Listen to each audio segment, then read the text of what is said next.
بسم اللہ الرحمن الرحیم اللہم صلی علی محمد وعلی آل محمد مبارک وسلم۔ آج برکات القرآن میں تعارف ہے سورہ براءت کا۔ اسے سورہ توبہ بھی کہتے ہیں۔ براءت اس لیے کہتے ہیں کہ اس کے آغاز میں کفار سے کیے جانے والے معاہدات، تمام ایگریمنٹ جس کی بارہا وہ خلاف ورزی کر چکے تھے، اس سے برات کر دی گئی، یعنی وہ کالعدم قرار دے دیے گئے اور کہہ دیا گیا براءۃ من اللہ ورسولہ۔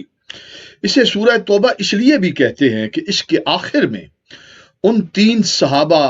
کا ذکر ہوا جنہوں نے ایک بہت ہی بے مثال اور لاجواب اور حسین انداز میں توبہ کی تھی،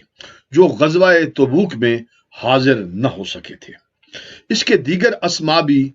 کتب تفاسیر کے اندر مذکور ہیں۔ یہ تلاوت کے اعتبار سے قرآن کریم کی نامی صورت ہے اور نزول کے اعتبار سے یہ کلام مجید کی آخری صورت ہے۔ اس صورت کے آغاز میں بسم اللہ الرحمن الرحیم نہیں لکھی گئی۔ اس کی کئی ایک وجوہات میں سے 2 وجہ۔ ایک تو وجہ یہ ہے کہ یہ جب حضرت جناب سیدنا جبریل امین قرآن مجید فرقان حمید کی کوئی صورت لے کر تشریف لاتے، یعنی قرآن نازل ہوتا کسی صورت میں، تو اس موقع پر حضرت جبریل ساتھ بسم اللہ الرحمن الرحیم بھی ساتھ لاتے، جو سید عالم صلی اللہ علیہ وسلم اسی طرح سرکار اسے لکھوا بھی دیتے۔ لیکن اس موقع پر حضرت جبریل بسم اللہ الرحمن الرحیم ساتھ نہیں لے کے آئے۔ دوسری وجہ اس کی، جس کو حضرت مولا کائنات شیر خدا سیدنا علی المرتضی رضی اللہ تعالی عنہ نے بیان فرمایا۔ آپ سے پوچھا گیا کہ برات سے قبل بسم اللہ کیوں نہیں ہے، تو حضرت شیر خدا نے فرمایا کہ بسم اللہ امان ہے اور سورہ برات تلوار کا پیغام ہے، اور چونکہ یہ پیغام سخت لے کر اتری ہے، برات کا لے کر اتری ہے، تو اس لیے اس سے پہلے وہ امان والی آیت بسم اللہ الرحمن الرحیم وہ اس میں نہیں رکھی گئی۔ اس کے جو مضامین ہیں اس کا پہلی صورت یعنی سورہ انفال کے ساتھ بہت گہرا ربط ہے، بہت گہرا تعلق ہے، جس میں سورہ انفال میں آپ نے ملاحظہ فرمایا ہوگا کہ وہاں پر زیادہ غزوہ بدر کا ذکر ہوا، بلکہ کل غزوہ بدر کے تمام حال و احوال، اس کا سارا سیاق و سباق وہ وہاں پر بیان ہو گیا۔ اس صورت کے اندر سورہ برات میں غزوہ تبوک کا ذکر ملتا ہے، اور غزوہ بدر اسلام کا پہلا غزوہ ہے اور غزوہ تبوک اسلام کا آخری غزوہ ہے۔ گویا کہ حضور سید عالم صلی اللہ علیہ وسلم کی کل جہادی زندگی جو بدر سے شروع ہوتی ہے اور غزوہ تبوک تک جاتی ہے، ان ساری حیات طیبہ غزوات کی جو زندگی ہے اس کا خلاصہ، اس کے تمام معاملات ان 2 صورتوں کے اندر کر دیے گئے، اور ان 2 صورتوں کے ہی درمیان بسم اللہ شریف اس لیے نہیں رکھی گئی۔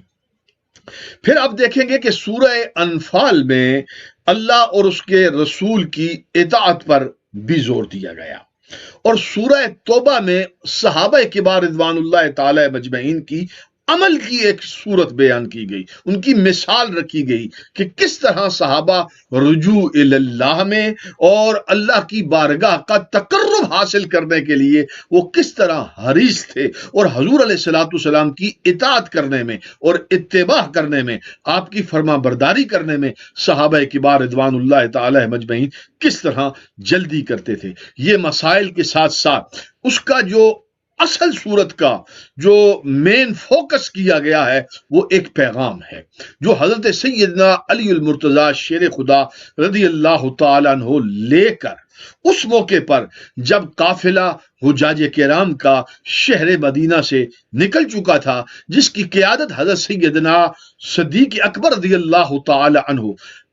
امیر الحجاج کی حیثیت سے فرما رہے تھے اور احرام باندھ کر وہ شہر مدینہ سے روانہ ہو چکے تھے۔ اس کے بعد یہ صورت نازل ہوئی تو سرکار دو عالم صلی اللہ علیہ وسلم نے یہ صورت حضرت علی المرتضیٰ کو دے کر آپ نے روانہ فرمایا کہ حجاج کے اس قافلے کے ساتھ آپ مل جائیے اور میدان عرفات میں میری طرف سے آپ نے یہ پڑھ کر سنا دینی ہے، یعنی کہ پورے اہل مکہ کے اندر آپ نے اعلان کر دینا ہے۔ اور یہ اعلان دستور عرب کے مطابق یا اس معاہدے کو کل عدم حضور خود کر سکتے تھے یا حضور سید عالم صلی اللہ علیہ وسلم کے سب سے قریب تر جو عزیز ہوں گے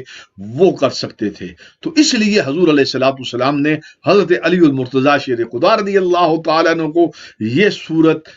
دے کر بھیجا۔ امیر الحجاج اس موقع پر بھی حضرت سیدنا ابو بکر صدیق رضی اللہ تعالیٰ عنہ رہے، لیکن دستور عرب کے مطابق یہ حضور علیہ السلام نے اس قاعدے کو ملحوظ خاطر رکھتے ہوئے حضرت علی المرتضیٰ کو بھیجا۔ اس میں شان حضرت علی المرتضیٰ کی بھی واضح ہوتی ہے اور اس میں شان حضرت جناب سیدنا صدیق اکبر رضی اللہ تعالیٰ عنہ کی بھی بہت نکھر کر سامنے آتی ہے کہ ان کی ہی قیادت میں اور ان کی ہی سرپرستی میں مولا مرتضیٰ شیر خدا نے حج بیت اللہ بھی ادا کیا۔ اللہ کریم کی بارگاہ میں التجا ہے، دعا ہے، اللہ کریم ہمیں درست قرآن کریم کا فہم اور اس کی سمجھ اور اس پر عمل کرنے کی سعادت نصیب فرمائے۔ والسلام علیکم ورحمۃ اللہ وبرکاتہ۔